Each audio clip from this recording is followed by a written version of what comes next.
Helezom Tranaramani Lungduten walang liama Farm zungay yung karon train Lipialam ram kag sa tuan muntur Ngaying kantlira mo'y mangeberam no lena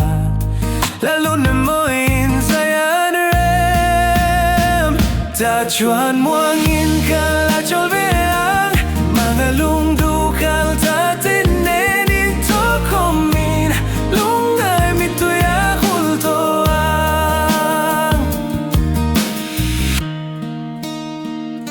Helezom Trenaramani Lungduten walalyama Farm zungaying karom tren